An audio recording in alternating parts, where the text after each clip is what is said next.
when I work out, I'm thinking about you. I'm like, shit, I gotta Think of LA. I think of epic times I spend there with wonderful people like you. come live with But me. I got you. All right.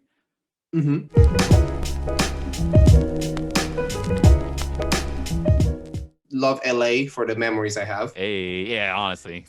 I don't know if I would live in LA because it's very expensive. Come live with But me. I got you. All right. like I don't know. I think it's about choices, like job opportunities, choices. Like LA is like the capital of video games, most of all. And I had so many memories attached to LA. So for me, every time I think of LA, I think of epic times I spend there with wonderful people like you. And like E3, like E3 or Anime Expo. Yeah, it was like really great times. Yeah, we've had a lot of great times. In fact, actually, before I lived here, it was really because of all the great times that we've had that I was like, you know what, maybe it would be cool to live in LA.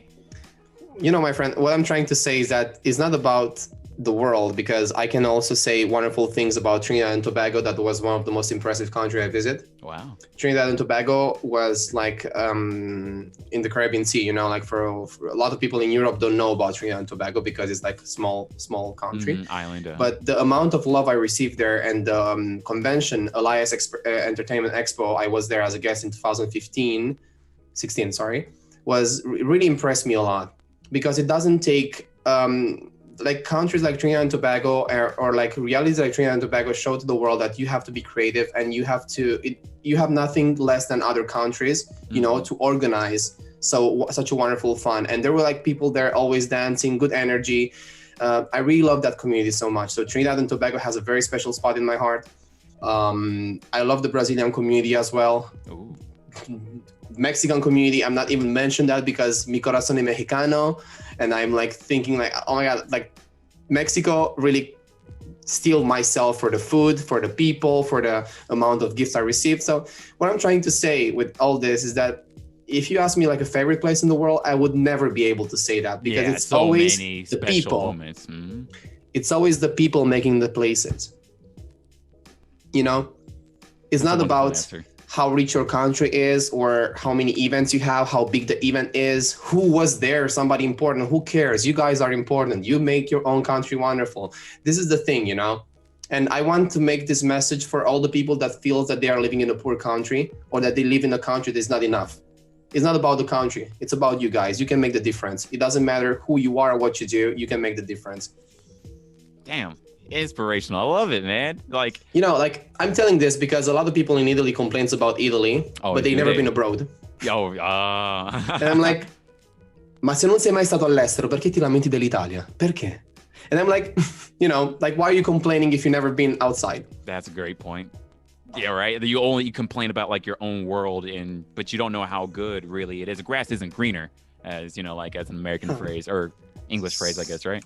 Exactly. Like sometimes you just wake up and you realize that you are lucky by having the chance to enjoy all the small things in the world. You know, I know it's very generic, but for example, I wake up, I live 10 minutes from the Colosseum.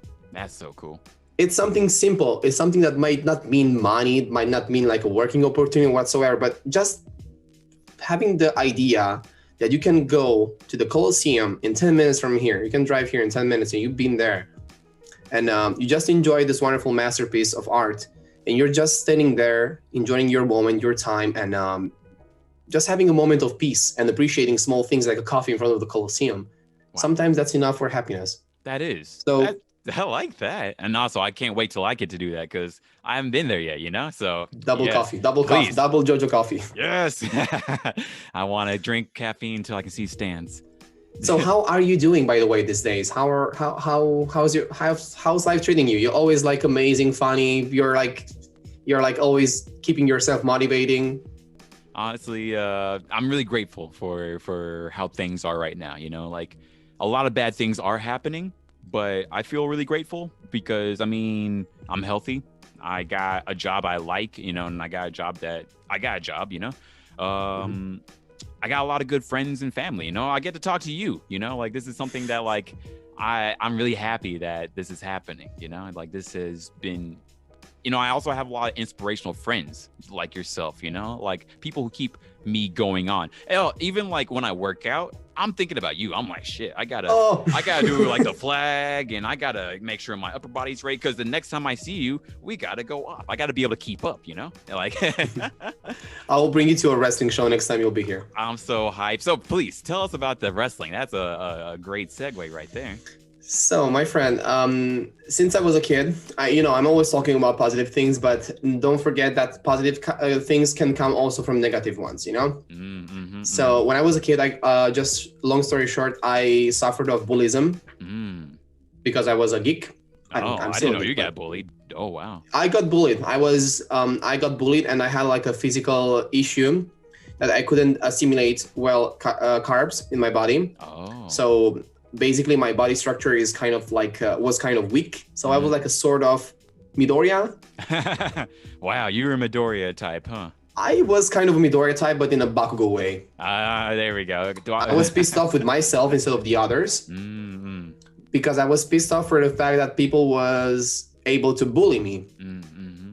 And one day it happened when I was like 7. I have this three kids at 10 years, and between 7 and 10 years, there's a huge difference. Basically like the difference between JOJO Part 3 and JOJO Part 5 body structure, like. Yeah, right. In JOJO Part 3, you have like Jotaro being 17, being bigger than me and you together, right? And my future, like. Honestly, bigger than our future together. His shoulders are wider than my future. So. So jokes aside, I was playing football a lot because football is really popular in Italy, and I have this leather football ball, like soccer ball. I was playing with, and they stole it from me. They just took it from me because I was weak. I couldn't defend it. They were just there, 3 versus 1, and I started to run. And I had like you say run in my head. I didn't know you say run yet, but imagine like this. This kid running behind them, crying and yelling like, give me back, that's mine, that was given by my mom, and I love my mom more than I love myself, so it's like, it was really important to me. I never had a father, so I only had her. Oh, wow. And I have a very tight attachment with her. Like we are like a really mama family, I like that. I love her and protect her, and every time I'm always like pushing people to love their parents more, because parents are amazing, and sometimes it's hard to make them understand what we do because we feel judged. Yeah. But it's also about us to make them understand better and be more patient, because there are other generations. We need to be more patient because they were patient with us. Wow. We are another generation because we were kids. We were not able to talk, and they've been patient to raise us up, So that's why we need to be patient today, because we have the gift of the word to explain them. We are cosplayers, we do art. We are just, we love to do this, we love to do that. Spend some time with your parents anytime you can. This is something important I wanted to say, but that's another stuff. No, I'm actually really glad you're saying that. I mean, and especially like that message is for me too. Like I'm not very close with my dad, but he texted me a few days ago. He's like, you should go back to medical school. And like, I didn't like that, because it's just sort of like, what are you talking about? I'm doing what I'm doing here. But at the same time, I do want to be more patient about that. So.